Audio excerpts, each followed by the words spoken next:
What does it take for a consumer goods giant to stay on top in a country where consumer habits are shifting from rural kitchens to digital first beauty trends? Hindustan Unilever or HUL is India's FMCG bellwether, the company behind brands like Surf Excel, Dove, Horlicks, and Glow and Lovely. I'm Radhakrishnan Chonat from Alpha Street, and in this Alpha call, we are not just going to read quarterly numbers. We are going to decode what Q1 FY26 tells us about the Indian consumption story, the rise of premium categories, and the company's ongoing transformation. HUL is more than a household products company. It's a mirror to India's consumption trends. Now, with over 80% of turnover from brands superior to competition, it's been navigating a unique phase. Urban demand is steady, but rural is the growth engine, aided by falling inflation and a better monsoon outlook. Premiumization and e commerce are reshaping the business. 50% plus of media spends are now digital, and quick commerce is doubling year on year. Portfolio transformation is accelerating with the company divesting Pureit, preparing for the ice cream demerger, and integrating new age acquisitions like Minimalist and Oziva. Now, think of HUL as a three speed portfolio. First, core brands like Surf Excel, Lifebuoy, and Tea keep the cash engine running. Two, future core brands like Dove and Boost are driving premium growth. And third, market makers like Minimalist, Nexus, and Oziva target emerging high growth segments like prestige beauty and health and wellness. Let's break down the quarter in simple terms. So, what were the headline numbers? Turnover at 16,323 crores. Underlying sales growth or USG at 5%. Underlying volume growth or UVG at 4%.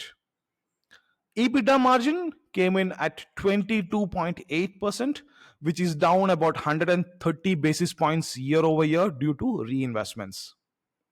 Profit after tax came in at 2,493 crores, which is up 6% year over year.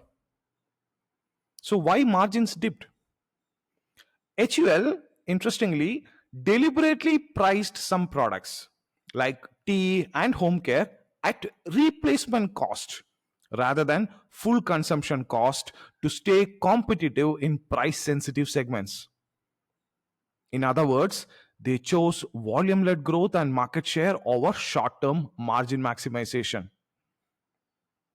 Let's look at the category performance.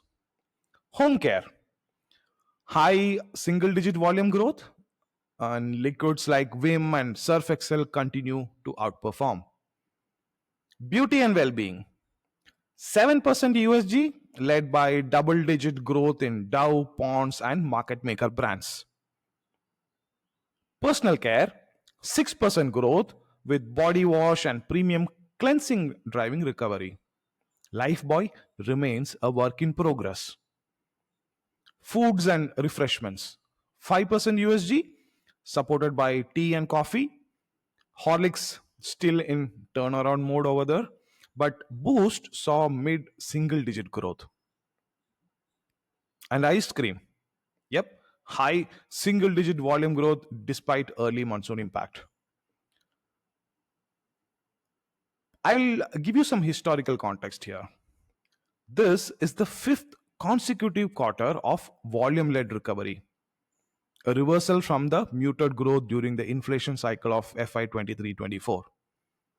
Now, this reflects that rural and discretionary spending are slowly picking up, aligning with macro tailwinds like lower inflation and RBI rate cuts. Now, the most interesting part of any earnings call is often the Q&A. And Hindustan Unilever's call had quite a few that stood out. Tea pricing strategy. Management explained the use of replacement cost pricing to prevent consumer downgrades in a price sensitive category. Now, this shows HUL's focus on long term market share rather than short term profits. Minimalist and Oziva integration. Together, these businesses form a 1,000 crore digital first portfolio growing at 25% plus, signaling HUL's pivot to future categories. Liquid detergents democratization. Surf Excel and Rin liquids are now priced closer to powders, accelerating consumer migration and building future loyalty. Glow and Lovely and Horlicks turnaround.